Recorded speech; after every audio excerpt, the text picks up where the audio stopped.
Բարև ձեզ սիրելի ունկնդիրներ, փառք Աստծուն, որ մենք այսօր էլ կենդանի ենք, առողջ ենք, կարող ենք գալ Աստծո ոտքի մոտ եւ սուրել իրենից, թող Աստված օրհնի այս ժամը, այս դասը,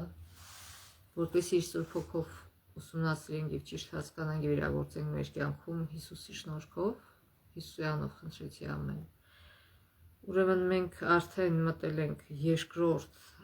երամսյակի մեջ այս տարվա 2026 թվականի առաջին երամսյակի դասերը բրցանք։ Հիմա երկրորդն ենք, վերջացրեցինք, հիմա երկրորդն ենք սկսում, որը կոչվում է, գիրքը կոչվում է Աճել Աստծո հետ հարաբերություններում։ Եվ Աստծո հետ հարաբերությունները մեր ամենակարևոր հարաբերություններն են, դրա համար չպիտի հետաձգենք դրանք կառուցելը, ամրապնդելը եւ դրանք հնարավորինս ամուր դարձնելը։ Հիմա է ճիշտ ժամանակը, որ աշխատենք այդ հարաբերությունների վրա, որոնք ազդեցություն կունենան ամեն ինչի վրա։ Թե ամուսնության վրա, եթե կա, ձեր ծնողական դերի վրա, եթե կա, ձեր բարեկամությունների, ձեր դրամական որոշումների, ձեր հանգստի, ձեր ձգտումների, իհարկե ձեր հավերժական ապագայի վրա։ Մեր ձեռքում այսօրն է։ Երեկը մեզ չի պատկանում, ոչինչ չեն կարող փոխել, անցյալը եւ ապագան էլ մեզ չի պատկանում, այլ միայն Աստծո ձեռքերում է։ Մեր այսօրն է նվիրել Աստված եւ այսօրվա մեր վարած քաղաքականությունից, թե տանը, թե դրսում, այսօրվա մեր որոշումներից է կախված մեր հավիտենական ճակատագիրը։ Նրանից թե մենք արդյոք ամեն օր այսօր զարգացնում ենք մեր հարաբերությունները Աստծո հետ, թե ոչ։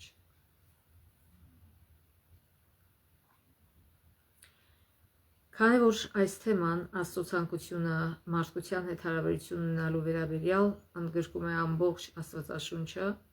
կամ բազմաթիվ տարբեր տեսանկյուններ, պատմություններ ու աստվածաշրջան հատվածներ, որոնք կարելի է ընտրել այս կարևոր թեման ուսումնասիրելու համար։ Անկախ նրանից, թե ինչպիսին է մեր հարաբերությունը Աստծո հետ այսօր, այս դասերը գրված են հենց մեզ համար։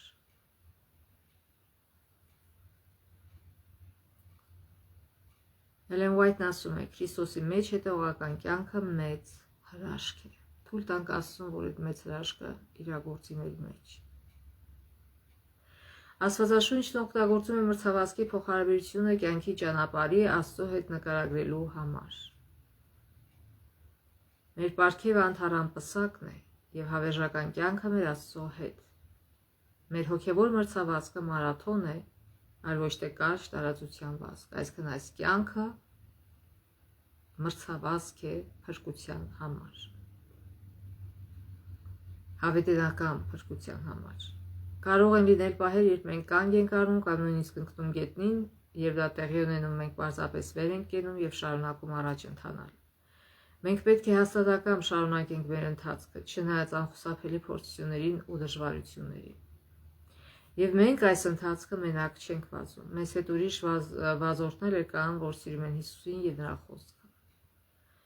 Իսկ ամենակարևորը Հիսուսը խոստացել է մեզ տալ մխիթարիչ,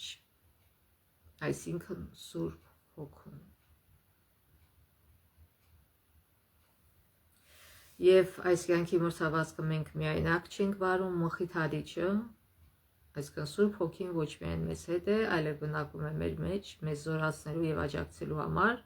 մինչ մենք վազում ենք եւ մեր հայացքը հառում հավատի զորագլխին ու այն կատարողին Հիսուսին։ Նինա Աչեսոնը գլխավոր, ուրեմն այս երամսյակի շաբաթօրյա գիրքը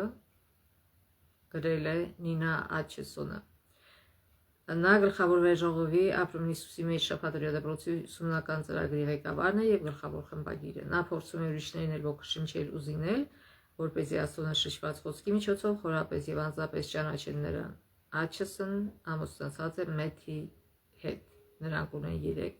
դեռահաս երեխա։ Առաջին դասը, որ ուսումնասիրում ենք այսօր, կոչվում է իրականության ստուգում եւ հիշելու համարն է Հովհաննես 15-ին, ինչպես Հայրն ինձ սիրեց, այնպես էլ ես ձեզ սիրեցի, մնացեք իմ սիրո մեջ։ Ինչպես կբնութագրեք ձեր հարաբերություններին Աստծո հետ այսօր։ Արդյոք դրանք կենսունակ ու ամուր են։ Ժամանակ հատկացնում եք այդ հարաբերությունները, այդ հարաբերությանը, ուսումնասիրելով նրա ներշնչված խոսքը եւ խոսելով նրա հետ որպես ընկեր։ Եթե այո, ապա որքան ժամանակ եք տրամադրում դրան։ Արդյոք մղում ունեք ուրիշների հետ կիսվելով Աստծո հետ ունեցած ձեր հարաբերությունների մասին, քանի որ դրանք ձեր կյանքի ամենահրաշալի հարաբերություններն են։ Թե ընդհակառակը, ժամանակի ընթացքում դրանք թուլացել են, այո, այն կա եւ դուք ժամանակաժամանակ ստուգում եք իրավիճակը, բայց ազնվորեն ասենք դրանք այլևս այնքան էլ ամուր չեն։ Կամ գուցե դուք գտնվում եք ինչ-որ միջին վիճակում, ինչ Աստվածաշունչը անվանում է գաղթ։ Ինչ եք կարծում, արդյոք հրեշտակները խորհում են, թե ինչու մենք, մեղավոր մարդիկս, չենք ապրում մեր Փրկչի ու ազատարարի հանդեպ մշտական հիացմունքով, քաղցած սրտերով ու անհամբեր մտքերով, որպեսզի ամեն օր ավելի մոտենանք Աստծուն, քանի որ իսկապես Աստծո հետ հարաբերությունները փոխում են ամեն ինչ, եւ այստեղ, եւ հավերժության մեջ։ Այսօր մենք կխորհենք Աստծո հետ մեր հարաբերությունների ներկա վիճակի մասին եւ թե ինչ խորհուրդ է տալիս Աստվածաշունչը։ Եվ մենք չենք կարող շարժվել առաջ այնքան ժամանակ, քանի դեռ ազնվորեն չենք գնահատել մեր իրավիճակը եւ չենք լսել այն լուծումը, որ տալիս է Հիսուսը։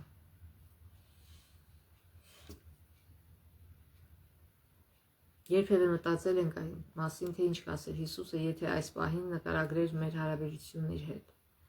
Գուցե ասեր, որ այն ամուր է, կամ որ նախկինում ավելի ամուր է եղել։ Իսկ երբևէ մտածել եք, թե ինչ կասեր Հիսուսը, եթե նկարագրեր իր ժողովրդին այս վերջին օրերում, այսինքն վերջին սերունդը հավատացյալների ինչպես է նկարագրվում։ Կարդանք Հայտնություն 3 գլխի 14-17 համարները։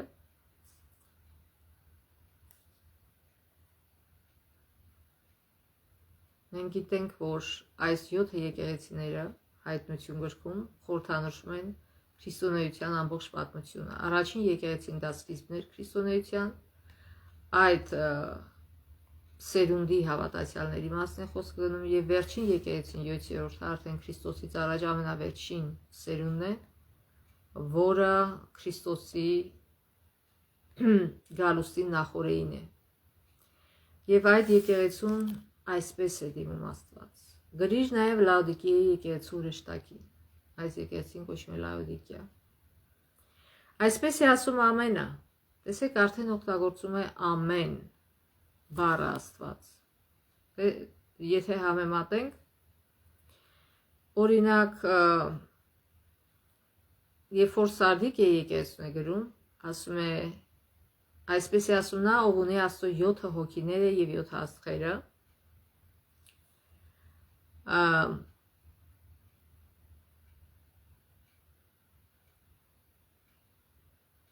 հետո Ֆիլադելֆիայի եկեղեցում այսպես է ասում, այսպես է ասում Սուրբը ճշմարիտ, ով ունի Դավթի բանալին, բաց է անում եւ չկա մեկը, որ փակի, եւ փակում է ու չկա մեկը, որ բաց անի։ Իսկ արդեն Լաոդիկեան եկեղեցում, վերջին եկեղեցում Հիսուսը գրում է, այսպես է ասում ամենը։ Ինչու է ամեն, որտեղ արդեն վերջն է։ Երբ որ մենք աղոթում վերջացնում ենք, ասում ենք ամեն։ Այսինքն այդ բառը խորհրդանշում է, որ այս եկեղեցին վերջին եկեղեցին է, վերջին ժամանակները Հիսուսի գալուց առաջ։ Հավատարիմ եւ ճշմարիտ վկան Աստծո արարածների սկիզբը, այսինքն Աստված Հիսուսը հավատարիմ վկա է։ Մարդիկ չեն հավատում Հիսուսին, մարդիկ հավատում են ամենամեծ սուտասանին, սատանային, եւ գերված են նրա ստերով, բայց երբ որ Հիսուսն է խոսում, նրանք արհամարում են եւ կարծում են, որ Հիսուսն է սուտասան, այլ ոչ թե սատանան։ Ցավոք։ Եվ ինչ է ասում Լաոդիկեայի եկեղեցում Աստված, ասում է, գիտեմ քո գործերը, դու որ ոչ սառն ես եւ ոչ տաք, երանի դու սառը լինեիր եւ կամ տաք, Իսկ դու գաղջ ես, ոչ տակ, ոչ էլ սառը, հիմա պիտի փսխեմ քեզ իմ բերանից։ Ինչու է Աստված ասում երային թե սառը լինել։ Իսկ սառը վիճակ ուզում է Աստված, որ մարդիկ սառը վիճակում լինեն։ Ասում է սառը վիճակը գերադասելի է գաղջից, ինչու, որտեվ սառը վիճակում դու գիտես քո վիճակը վատ է։ Եվ մեծ հույս կա, որ դու կդառնաս տաք, կուզենաս տաքանալ, բայց երբ որ գաղջ ես,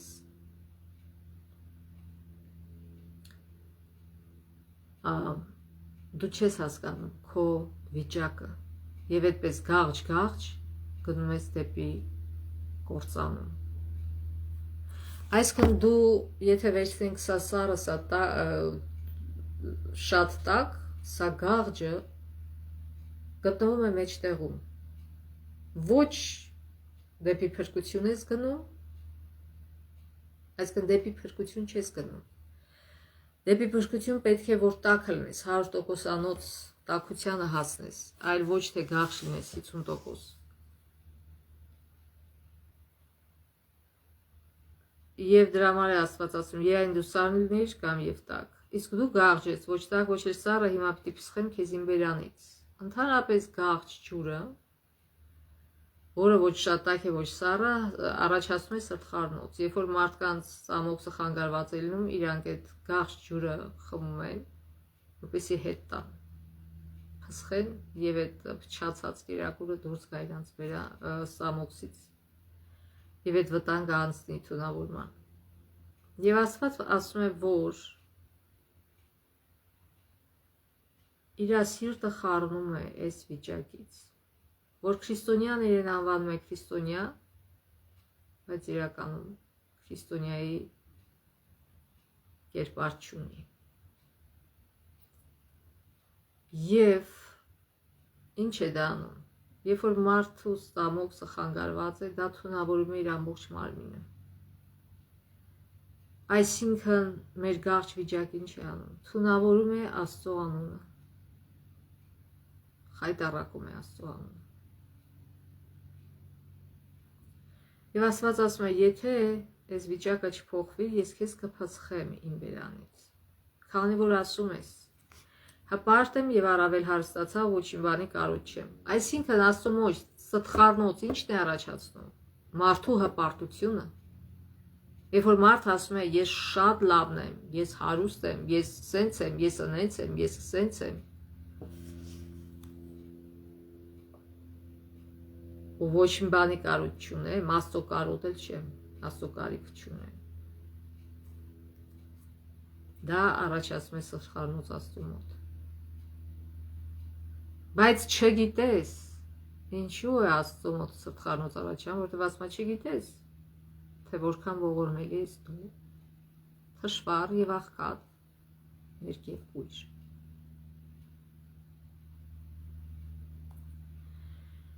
Արդ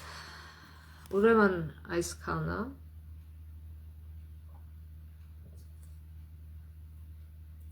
Հիսուսը վերջին օրերում ապրող քրիստոնյաներից ասում է, որ լավ է ճանաչում մեզ։ Մենք ոչ տաք ենք, ոչ սառը, քանի որ ըստ մեզ ոչինչի կարիք չունենք։ Անցնում են օրերն ու շաբաթները եւ մենք երբեմն մի փոքր ժամանակ ենք տրամադրում Աստծուն եւ մտածում, որ դա բավական է։ Բայց դա բավական չէ։ Իրականում մենք հուսահատ կերպով նրա կարիքն ունենք շատ ավելի, քան գիտակցում ենք։ Ինչպես որ այդ առակը, երբ որ փարիսեցին ու Մաքսավորը աղոթում են եկեղեցում։ Մաքսավորը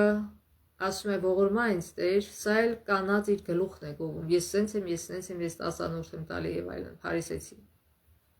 Այսինքն ինչ է դուրս գալի։ Մարդիկ մկրտվում են, երբ որ լինում են Մաքսավորի վիճակում, հասկանում իրենց մեղավորությունը եւ մկրտվում են։ Դառնում են եկեղեցու անդամ եւ իրենց թվում է, որ մկրտությամբ իրանք արդեն դարձան սուրբ։ Էլ իրանց ոչինչ բան պետք չի, էլ իրանց ապաշխարել պետք չի, այդ մի անգամ ապաշխարեցին ու վերջ։ Բայց իրականում նրանք դառնում են փարիսեցի։ Որտեւ իսկական քրիստոնյայի վիճակը ամեն օր պիտի լինի Մաքսավորի վիճակը։ Քրիստոնյան ամեն առավոտ, երբ որ զարթում է, ինքը հասկանում է, որ եթե ինքը Աստծո շնորհը չունենա, ինքը մաքսավոր է։ Եվ դրա համար ամենառավոտ իսկական հավատացյալը խնդրում եմ Աստված ջան, ողորմա ինձ մեղավորիս, խնդրում եմ քո շնորհքը տուր, որ ես ապրեմ այսօր քո ճշմարտության մեջ, այլ ոչ թե փարիսեցու պես մտածում եմ, որ ինքը արդեն ամեն ինչ ասել է եւ իրեն ոչինչ պետք չէ։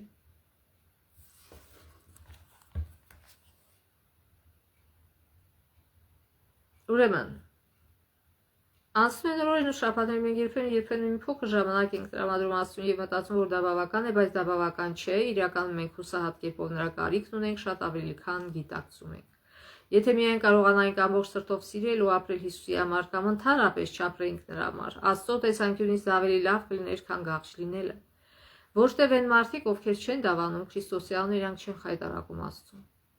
Իրանք չեն ասում ես քրիստոնյա եմ եւ քրիստոնեությանը հակառակ բաներ անում։ Իրանք անկեղծ են։ Բայց այն մարդիկ, ովքեր ասում են ես քրիստոնյա եմ եւ ապրում են նույն ձև, ոնց որ այն մարդիկ,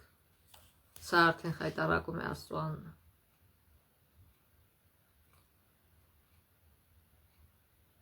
Հիսուս ասում է, որ մեզ կփսխի իր բերանից, քանի որ մեր համը նույնքան վատն է, որքան մենք։ Բայց նա դեռևս չի արել դա եւ կոչ է անում հենց հիմա որոշ համարձակ որոշումներ կայացնել։ Հայտնություն 18-ից Հայտնություն 2:18 համարից կարդանք։ Արդ մի խորհուրդ տամ քեզ, առ, գնիր ինձանից կրակի բովով անցած ոսկի, որ հարստանաս, գնիր սպիտակ զգեստներ, որ հագնես, որպեսզի քո մերկության անվելչությունը չերևա եւ քո աչքերին դեղ դիր, որ տեսնես։ Ում սիրում եմ, ես նրան հանդիպանում եմ եւ խրատում, նախանցախնդիր եղիր, ուրեմն եւ ապաշխարիր։ Այսինքն Աստված այսօրվա հավատացյալներին, գաղջ վիճակում գտնվող հավատացյալներին խորհուրդ է տալիս։ Ասում է, առ, գնիր ինձանից կրակի բովով անցած ոսկի, որ մեր հավատքն է, որ կրակի փորձությունների մեջ դառնում է ոսկի եւ որին էլ հնարավոր չի հաղթել, այսինքն էլ ինքը խառնուրդ չունի, ինքը 100%-անոց ոսկի է։ Եվ ասում է սպիտակ զգեստներ, այսինքն Հիսուսի բնավորությունը, որ քո մերկությունը ասմեցած քեզ, հետաքրքիր է։ Աստված ասում է, սրանից առաջ ասեց. Դու ողորմելի ես, թշվառ, աղքատ, մերկ ու կույր ես, եւ հետո ասում է գնիր, այսինքն եթե մարդ ոչինչ չունի, ինչպես ինքը պիտի գնի։ Աստված փաստորեն առաջարկում է փոխանակում։ Ինքը ասում է ձեր թշվառությունը, ձեր աղքատությունը, ձեր մերկությունը, կուրությունը տվեք, հանձնեք, որպեսզի ստանաք ոսկին, հավատքը եւ իմ բնավորությունը, իր բնավորությունը այսքան։ Եվ էլ մերկ չլինես, եւ Սուրբ Հոգին, որտեւ այդ աչքերի վրա կսվող դեղը դա խորհրդանշում է Սուրբ Հոգուն, ասում է որ տեսնես, Սուրբ Հոգին է որ գործում է մեր մեջ եւ հանդիպանում է մեզ եւ ցույց է տալի մեր մեղքերը եւ չի թողնում որ մենք հոգեորապես կուրանանք։ Ինչ է նշանակում հոգեորապես կույր։ Հոգեորապես կույր այն մարդն է, ով որ փարիսեցու պես է, որ կարծում է որ ինքը սուրբ է, որ ինքը արդեն ամեն ինչի հասավ եւ էլ ոչ մի բանի կարիք չունի։ Այդ դրանից է ուզում փրկել Աստված։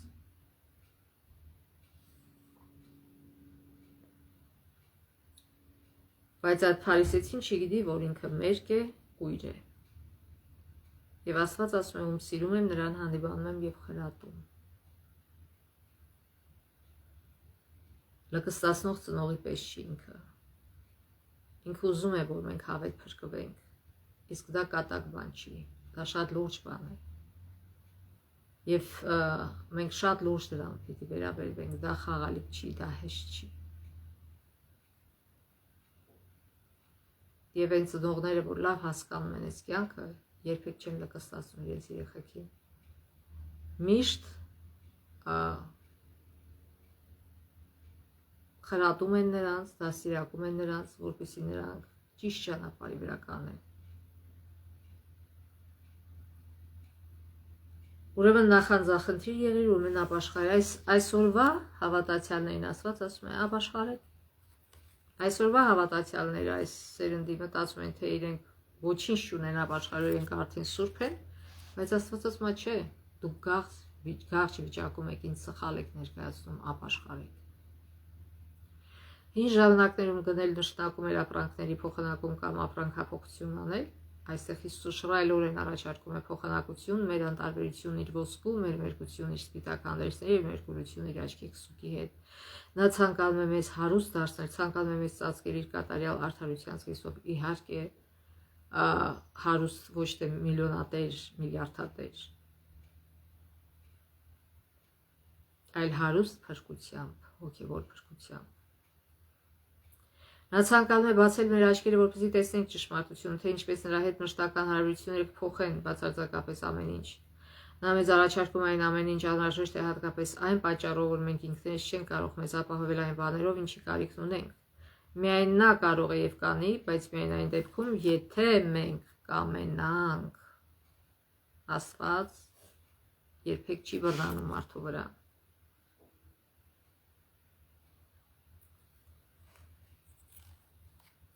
Մեզ այնց որևէ մեկը նույնիսկ մեկ վայրկյան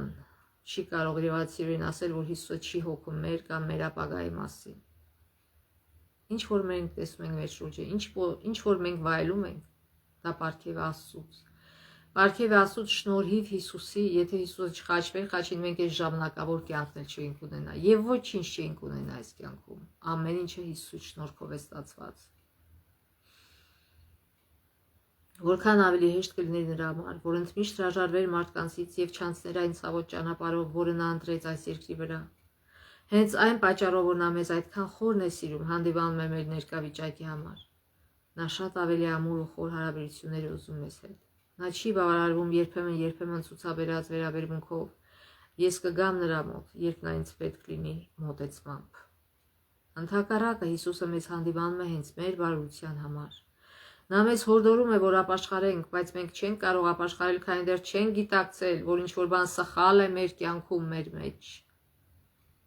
Բայց նա ճշգրիտ ասել է, թե ինչն է սխալ մեզանում։ Մինչ մենք կարծում ենք, որ հարուստ ենք, իրական թշվառ ու ողորմելի աղքատ կույր ու մերկ ենք։ Մենք մերկ ենք գալիս այս աշխարհի եւ մերկ էլ գնում ենք։ Ինչ որ մենք ստանում ենք, դա Աստծո շնորհքն է եւ Աստծո ողորմությունն է, բայց չգիտես ինչու մարդը միշտ դա կարծում է իր հաջողությունը, իր խելքը, իր տաղանդը, բայց նա այդ բոլորը ստացել է Աստծուց։ Եվ փառքը պատկանում է Աստծուն, այլ ոչ թե մարդուն։ Եվ ուրեմն մենք պիտի հպարտանանք Աստծով, այլ ոչ թե ինքներս մեզանով։ Հայտնություն 3:20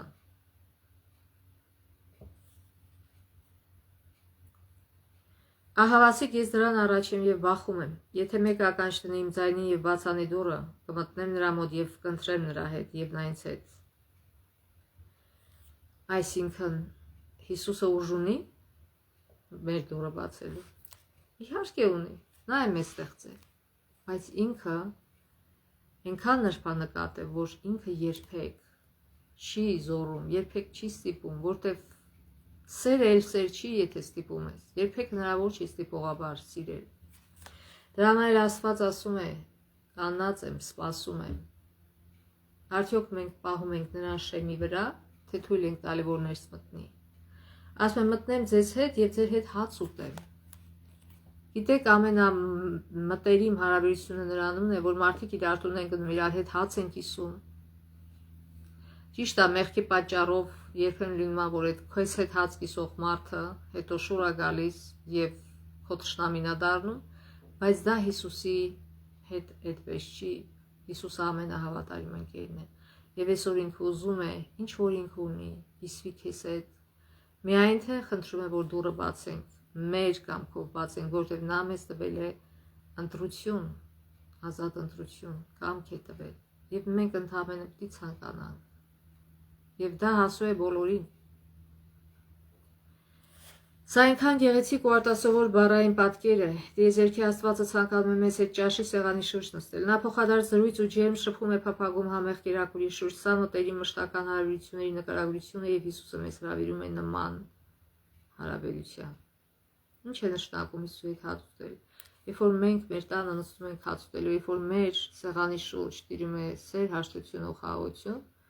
դա նշանակում է, որ Հիսուսը մեր սեղանի շուրջը նստած է։ Հիսուսը համբերատար թակում է ձեր սրտի դուռը։ Հավանաբար այդ պատկերը դուք տեսել եք մանկական գրքերում բարձրահասակ վեհատեսիլ փրկիչ, ով նրբորեն թակում է դուռը։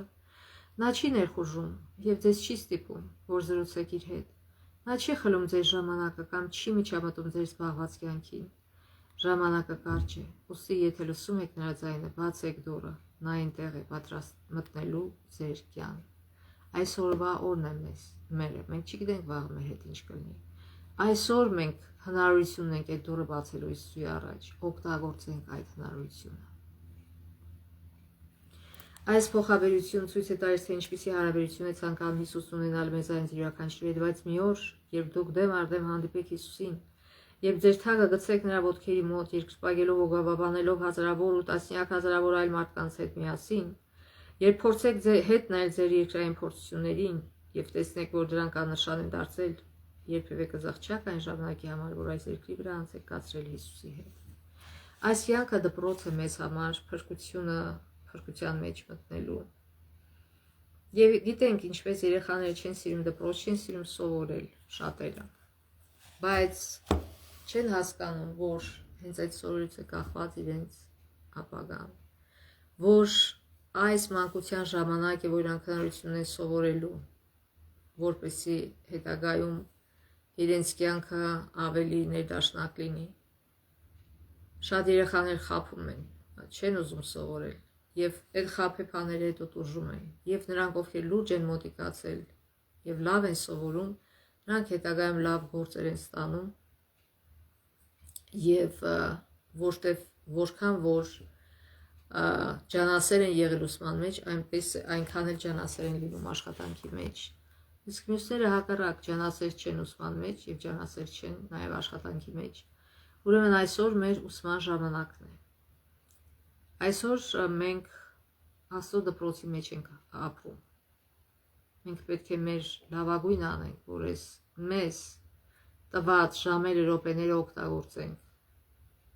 դեպի փրկություն առաջանալու, այլ ոչ թե դեպի կործանում։ Այս բոլոր փորձությունները թվում են դժվար, եւ երբ որ սատանան խոստանում է հեշտ կյանք, հետագայում այդ խոստացած հեշտ կյանքը շոր է գալի եւ դժոխքի է վերածվում հենց այստեղ, այս կյանքում։ Որքան մարդ ձգտում է հեշտ կյանքի, այնքան ավելի բարդացնում է վիճակը։ Որքան մարդ հավատքով հաղթահարում է ամեն մի կրակոտ փորձություն, այնքան նա ուժեղանում է, այնքան ավելի աճում է եւ առաջ է գնում այդ աստիճաններով դեպի երկինք։ Եվ ինչքան հաղթահարում է ամեն մի փորձություն, այնքան հեշտ է մնում թվում մյուսը, այնքան հեշտ է հաղթահարում մյուսը։ Եվ գիտեք, մարդիկ կան, որ մեկի համար ինչ որ բան շատ անհաղթահարելի դժվար փորձություն է, բայց այն մյուսի համար, որ արդեն հաղթահարել է դա, եւ ասում են, դա հեշտ է։ Այսինքն, ինչպես որ դպրոցը առաջին դասարանից մինչև 10 խնդիրները քանի գնալով բարդանում են, բայց երբ որ մենք վարպետացել ենք առաջին դասարանի խնդիրների մեջ, երկրորդ դասարանը ավելի հեշտ է։ Երբ որ վարպետանում ենք երկրորդ դասարանի խնդիրների մեջ, երրորդ դասարանը եւ այդպես շարունակ։ Եվ արդեն որ հասնում ենք 10, մեզ համար դժվար չի, բայց այն մարդը, որ չի ուզում սովորել, մնում է նույն մակարդակին եւ իհարկե իր համար դժվար է եւ չի ուզում առաջ գնալ։ Մեր անտարբեր վիճակը նկարագրելուց հետո Հիսուսն ասում է, որ սա մի բան է, որը պետք է հաղթահարվի։ Հայտնություն 3:21 ասում է, հաղթողին թույլ կտամ նստել ինձ հետ իմ գահին, ինչպես ես հաղթեցի եւ իմ հոր հետ նրա գահին նստեցի։ Մեզանից ոմանց համար չէ, որ Հիսուս ասում է կոչվում է թագավորների թագավոր։ Ով են այդ թագավորները։ Այս հասարակ մարդիկ, ովքեր հաղթում են, հաղթելու են առօրյա փորձությունները եւ փրկության ճանապարհին են կանելու։ Նրանց ասում է, որ իմ գահին կնստեք։ Այսինքն իր հետ թագավորներ կլինենք։ Մեզանից ոմանց համար դա կարող է ամենամեծ պայքարը լինել հենց այն, որ գիտակցենք մեր թույլ ինքնաբավ վիճակը, ընդունենք Հիսուսի հանդիպանությունը, ապաշխարենք ու մեզ վրա ընդունենք Հիսուսի արդարության զգեստ այն պարզ աչքերով, որոնք իսկապես տեսնում ենք։ Ամենադժվարը մարդու համար այստեղ, ամենամեծ խոչընդոտը, որ իրան խանգարում է Աստծուն ընդունել, դա իր ինքնաբավ վիճակն է։ Դա այն բանն է, որ ինքը համաչում է ասել, որ ինքը մերկ է, ամաչում են ընդունել այդ բարձ ճշմարտությունը, որ առանց Աստծո ինքը մերկ է, դժվար է եւ կույր է, որ ինչ որ ունի Աստծո ողորմությամբ եւ Աստծո շնորհքով է, այլ ոչ թե իր շնորհքով։ Ամենադժվար բանը մարդու համար իր հպարտությունը մի կողմ դնելն է եւ խոնարհվելն է։ Զարմանալին այն է, որ Հիսուսը տեսնելով մեր անտարբեր գարշ վիշակը նույնանում է մեզ հետ, դա չի նշանակում, որ Հիսուսը երբևէ գարշ է եղել, նա ասում է հաղթողին ինչպես ես հաղթեցի։ Քանի որ նա մահացավ մեզ փրկելու համար, Հիսուսն արդեն հաղթել է մեղքին ու նրա պատժին, նա հասկանում է այն պայքարը, որ մղում մենք մեղքի դեմ եւ խոստանում է օգնել մեզ։ Աստվածաշնչում շատ մարդիկ են արձագանքել Աստծո հրավերին, ուխտի հարաբերության մեջ մտնելու նրա հետ, սա ամբողջ Աստվածաշնչի գերակշռող պատմությունն է կամ թեման։ Երբ մենք նայում ենք այդ մարդկանց, տեսնում ենք, որ Աստված տարբեր ժամանակներում տարբեր կերպ է շփվել նրանց հետ։ Այն ժամանակներից ի վեր, երբ որ Ադամն ու Եվան մեղանչեցին, Աստված փնտրում է մեզ, ասում է՝ ուր եք։ Եվ նոր կյանքի սկիզբը ինչ եղավ Ադամի համար, երբ որ ինքը հասկացավ, որ ինքը մերկ է, ասում է իրանց աչքերը բացեց, Աստված երբ որ ասում է ուր ես, ասում է ես վախեցա, երբ որ քո ձայնը լսեցի, որտեղ մերկ եմ, թաքնվել եմ, որի մերկություն չերև, այսինքն երբ որ կապը խզվեց Աստծո հետ, Աստծո բնավորությունը, Աստծո փառքը գնաց իրանց վրայից, նրանք մերկ մնացին, առանց Աստծո մենք մերկ ենք, կույր ենք, դժվար ենք։ Եվ Ենովքը նույնպես ընդունեց Աստծուն եւ Աստծո հետ քայլեց եւ նույն արժանացավ այն պատվին, որ կենդանի ձևով վերցվեց երկինք։ Նոյը, հետո Աբրահամը, այսինքն բոլոր այս մարդիկ ուխտ կապեցին Աստծո հետ եւ նաեւ Մովսեսը եւ դժվարությունների միջով անցնելով հաղթական դուրս եկան։ Աստված ուզում է այսօր քայլել մեզ հետ։ Անկախ այն բանից, Աստված ֆիզիկապես քայլել է իր զավակների հետ, թե պարզապես խոսել է նրանց հետ, ճշմարտությունն այն է, որ նա միշտ փափագել է մոտ լինել մարդկությանը։ Անկախ նրանից, թե այսօր ինչպիսին է մեր հարաբերությունը Աստծո հետ, Աստված ցանկանում է մոտ լինել մեզ։ Այդ մասին կարող ենք կարդալ Երեմիա 31:3-4 համարներում, Տերը վաղուց երևաց ինձ եւ ասաց. հավիտենական սիրով եմ սիրել քեզ։ Դրա համար ողորմությամբ քեզ դեպի ինձ քաշեցի։ Այսինքն այս սերը երբեք չի դադարում եւ չի մեռնում։ Եվ քեզ կրկին պիտի կառուցեմ եւ դու պիտի կառուցվես։ Անկախ նրանից ձեր օրը նոր է սկսվում, թե ավարտվում է, Աստված փնտրում է ձեզ եւ սպասում, ցանկանալով ավելի մոտ լինել։ Այն ժամանակ, երբ որ մենք գլուխ ենք ջարդում մի խնդրի վրա, թե ինչպես լուծենք այդ խնդրը, Աստծո մոտ վաղուց այդ խնդրը կա եւ ինքը կողքը կանած սպասում է, թե երբ պիտի դիմենք իրեն, որ ինքը մեր միտքը լուսավորի, որ այդ խնդրի լուծումը ցույց տա, բայց մենք դանդաղում ենք դա անել։ Ուզում ենք մեր ուժերով փորձել գտնել ելքը։ Նա ցանկանում է կառուցել կամ վերակառուցել մեր հարաբերությունների հետ։ Եթե դա տեղի չի ունենում, մեղքը ձերն է, ոչ թե նրան, որտեղ Աստված ամեն հնարավորություն ստեղծել է իր հետ կապ պահպանելու։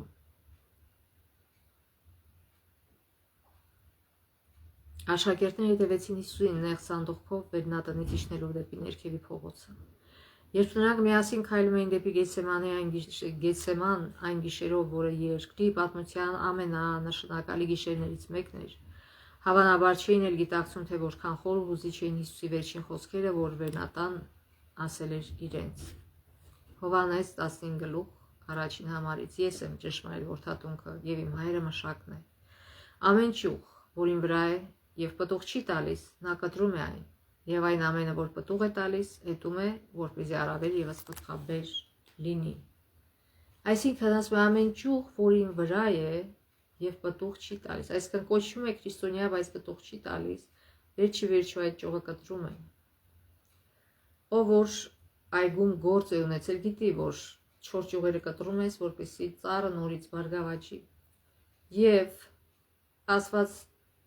ասում է, իսկ որը որ պտուղ է տալիս, նա էտում է, որպեսզի առավել ևս պտղաբեր լինի։ Այսինքն, եթե ծառը պտուղ չի բերում, չի գնում այդ հոսքը, սննդի հոսքը եւ մեռնում է, Աստված ինչ անում, ծառը կտրում է, բայց այն ծառը, որ պտուղ է տալիս, նա էտում է այդ ծառը, որպեսզի ել ավելի պտղաբեր լինի։ Եվ այդ էտումը կարող ենք համեմատել այդ կրակոտ փորձությունների հետ, որ պատահում են մեզ, որպեսզի մեր բնավորությունը ավելի մաքրվի եւ մենք ավելի ճիշտ ներկայացնենք Աստծուն։ Դուք արդեն իսկ մաքուր եք այն խոսքի համար, որ ձեզ ասացի, մնացեք իմ մեջ եւ ես ձեր մեջ, ինչպես ճյուղը, որ ինքն իրեն չի կարող պտուղ տալ, եթե որդաթունքի վրա հաստատված չլինի, նույնպես եւ դուք, եթե իմ վրա հաստատված չլինեք։ Այսինքն հերիք չի կոչվել քրիստոնյա։ Պետք է կապ ունենալ Աստծո հետ, որպեսզի այդ կենսատու սնունդը գա հասնի մեզ եւ մեր ճյուղը չչորանա։ Մենք չորացած ճյուղ չլինենք։ Ասում է չեք կարող պտուղ տալ, եթե իմ վրա հաստատված չլինեք։ Ես եմ որդաթունք, իսկ դուք ճյուղերը, ով բնակվում է իմ մեջ եւ ես նրա մեջ, նա շատ պտուղ է տալիս, որտեղ առանցից ոչինչ անել չի կարող։ Ոչ մեկ առանց Աստծո ոչինչ անել չի կարող։ Եթե մեկը իմ վրա հաստատված չէ, նա ճյուղի նման դուրս կնետվի, չորացած եւ կչորանա։ Եվ այն կհավաքեն ու կրակը կնետեն, որ այրվի, որտեղ արդեն ոչ մի բանի օգուտ չկա։ Այդ չորացած ճյուղը ոչ մի բանի օգուտ չի, այլ մենակ այրվի։ Եթե իմ մեջ մնաք եւ իմ խոսքերն էլ մնան ձեր մեջ, ինչ որ ուզենաք, խնդրեցեք Աստծուց եւ ձեզ կտրվի։ Իմ հայրը փառավորված կլինի նրանով, որ դուք շատ պտուղ տաք եւ իմ աշակերտները լինեք։ Ինչպես իմ հայրն ինձ սիրեց, ես էլ ձեզ սիրեցի, իմ սիրո մեջ հաստատուն մնացեք։ Եթե իմ պատվիրանները պահեք, կմնաք իմ սիրո մեջ, ինչպես ես իմ հոր պատվիրանները պահեցի եւ մնում եմ նրա սիրո մեջ։ Այս բաները ձեզ ասացի, որպեսզի իմ ուրախությունը ձեր մեջ լինի եւ ձեր ուրախությունը լիակատար լինի եւ երբեք չդադարի իհարկե։ Այս խոսքերը, որ ասվեցին Հիսուսի կողմից, նկարագրում են, թե ինչպիսին պետք է լինեն Աստծո հետ խոր հարաբերությունները։ Այսինքն մնալ Հիսուսի մեջ, միշտ միաբան լինել Հիսուսի հետ։ Խաչի առջև կանած Հիսուսը ոչ միայն ընդգծում է այդ մնալու անչափ մեծ կարևորություն, այլև պարզ ու հստակ բացատրում է դրա գործնական կողմը մեր կյանքում։ Դա հետևյալն է. Հիսուսը որդաթունքն է, մենք ճյուղերը։ Նրա հետ մնալու արդյունքում մեր ճյուղերի վրա պտուղներ կաճեն։ Մենք ինքներս չենք կարող պտուղ աճեցնել, երբեմն մեզ կարող է թվալ, թե մնում ենք, բայց ապացույցը պտղի բացակայությունն է, եւ ի վերջո ճյուղը կչորանա, այսինքն Աստծո փառավորող գործեր ի հայտ չեն գալի մեր կողմից։ Եթե թարամել ենք, որդաթունքը խնամողն ի վերջո կկտրի ճյուղերը։ Անկախ այն բանից պտուղ ենք տալիս, թե ոչ մեր ճյուղերը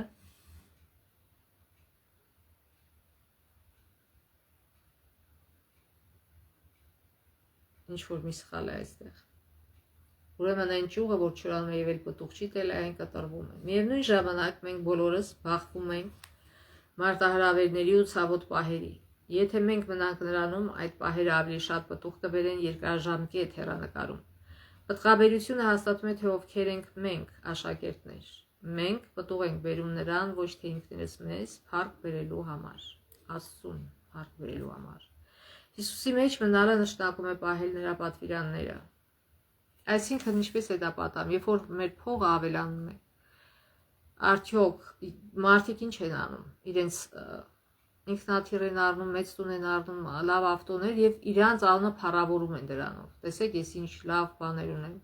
բայց այն մարդիկ, ովքեր օգնում են այն մարդկանց, ովքեր դրա կարիք ունեն, փառավորվում է Աստծո անունը, որտեղ այդ մարդիկ շուռ են գալի եւ փառավորում են Աստծուն, որտեղ այս մարդու միջոցով իրենց աղոթքի պատասխանը ստացան, օգնություն ստացան Աստծուց,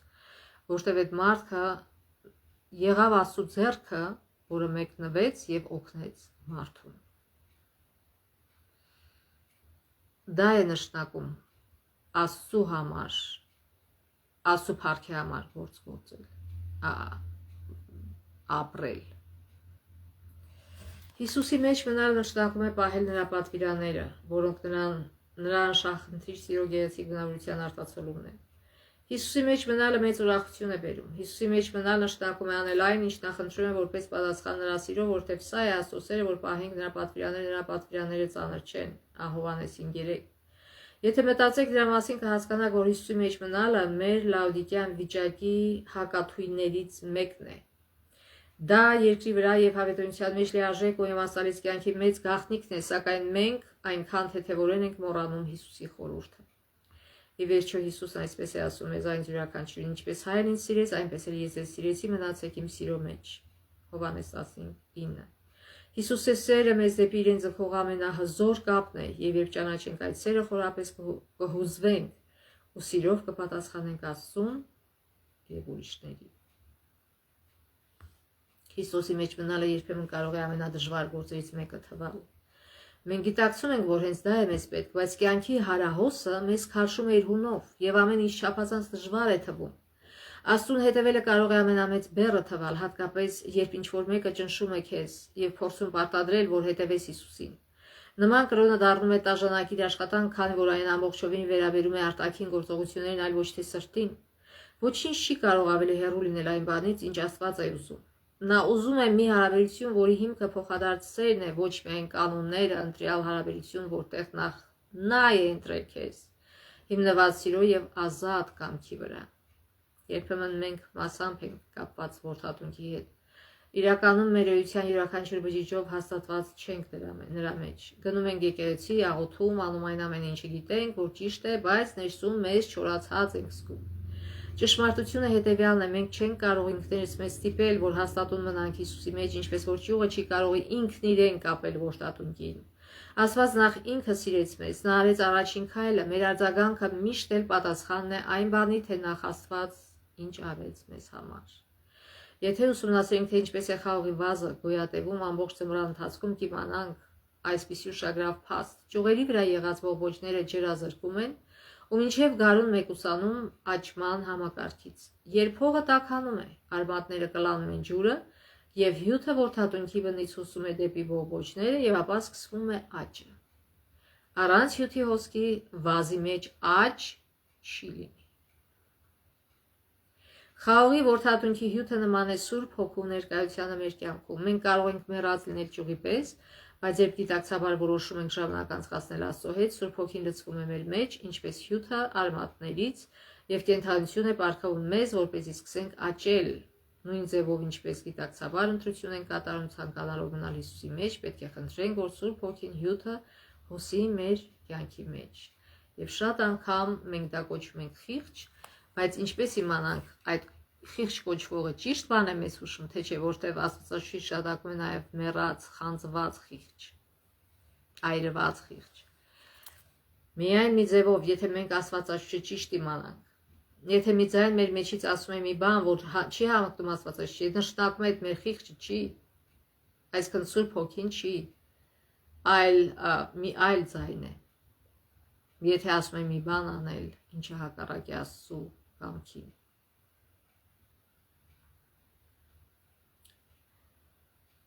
Նույն ձևով, ինչպես գիտակցաբար ընտրություն են կատարում ցանկանալով մնալ Հիսուսի մեջ, պետք է խնդրենք, որ Սուրբ Հոգին հյութը հոսի մեր կյանքի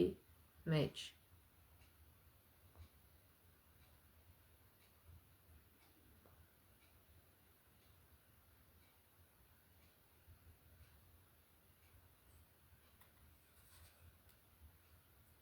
Իրականում Սուրբ Հոգին է, որ աճ է բերում եւ ապահովում, որ ծաղկենք ու կապված լինենք որդատունկին։ Մենք պետք է ամեն օր խնդրենք Սուրբ Հոգուն, ով մեզ հետ է երկրի վրա, որպեսզի լինի մեր մխիթարիչը։ Նա, ով հայտնում է Հիսուսին, ինչպես գրված է Հովհաննես 15:26-ում եւ Հովհաննես 14:16-18-ում, Սուրբ Հոգին կոչվում է մեր մխիթարիչը։ Եվ նա, ով մեզ հանդիպանում է մեղքի համար, Հովհաննես 16:7-8 համարները։ Նա, ով մեզ առաջնորդում է ամբողջ ճշմարտության մեջ, Հովհաննես 16:13։ Ահա այսքան բան է անում մեզ համար Սուրբ Հոգին, իսկ մեր գործը նրան թույլ տալն է դա անել մեր կյանքում։ Թույլ տալն է փոփոխություն մտցնել մեր մտքի մեջ, մեր բնավորության մեջ։ Նախքան մեր ծնվելն Աստված սիրում էր մեզ։ Նա ծրագիր ուներ ճանաչելու մեզ եւ ճանաչել տալու իրեն։ Նա փնտրում է մեզ ինչպես բարի հովվե եւ հրավիրում է ամեն օր մնալու իր մեջ։ Մենք պարզապես պետք է արձագանքենք նրան, ապա մեր ճշմարությունը լավիկյան վիճակը փոխանակենք նրա բարի պարգևների հետ։ Ինչպես խաղողի վազի ճյուղերն են դանդաղաճում, մեր հարաբերություններն Աստծո հետ նույնպես կարող են դանդաղ աճել կամ ընթանալ պոռթկումներով, որպես արդյունք այնքան փափագելի անձրևի, անկախ նրանից, թե որքան արագ ենք աճում եւ որքան առատ պտուղ է տալիս մեր կյանքը, մեզ ամեն օր անհրաժեշտ է հյութը կամ Սուրբ Հոգին, որ կապված մնանք Հիսուսին։ Էլեն Ուայթը դարի փափագում գրում է. մնալ Քրիստոսի մեջ նշանակում է անդադար ընդունել նրա հոգին եւ անվերապահորեն հանձնվել նրա ծառայությանը։ Հաղորդակցության ուղին պետք է անդադար բաց մնա մարդու եւ իր Աստծո միջեւ։ Ինչպես վազի ճյուղն է անդադար հյութ քաշում կենդանի վազից, այնպես է կամ շարունակաբար, այնպես էլ մենք պետք է կառչենք Հիսուսին եւ հավատքով նրանից ընդունենք նրա սեփական բնավորության ուժն ու կատարելությունը։ Եվ վերջում կարդանք Էլեն Ուայթի ծրագիր 67 1897 ծրագիր 67 ծրագրից, որը նա գրել է 1897 թվականին։ Ինչպես է չորացած անջատված տնկին միաձուլվում մայր որդատունքին։ Ինչպես է այն մասնակից դառնում կենդանի խաղողի կյանքին ու սնուցմանը, միայն որդատունքին պատվաստվելով, հնարավորինս մոտ հարաբերություն ունենալով, բջիջ առ բջիջ, երակ առ երակ, փոքրիկ ճյուղն ամուր կարճում է կյանք տվող որդատունքից, մինչև որդատունքի կյանքը միաձուլվում է ճյուղի հետ եւ ճյուղը որդատունքի նման պտուղ է տալիս։ Ինչպիսի գեղեցիկ համեմատություն, թող Աստված օրհնի մեզ, որ մենք բջիջ առ բջիջ, որ մենք պատվաստվենք Հիսուսին առաջինը եւ բջիջ առ բջիջ, երակ առ երակ կարճենք կյանք տվող որդատունքից, մեր Փրկիչ Հիսուսից, թող Աստված օրհնի մեզ դրանում եւ հաջողություն տա մեզ դրանում այս գալիք շաբաթի բոլոր օրերում եւ Աստծո ողորմությամբ մինչեւ մյուս շաբաթ։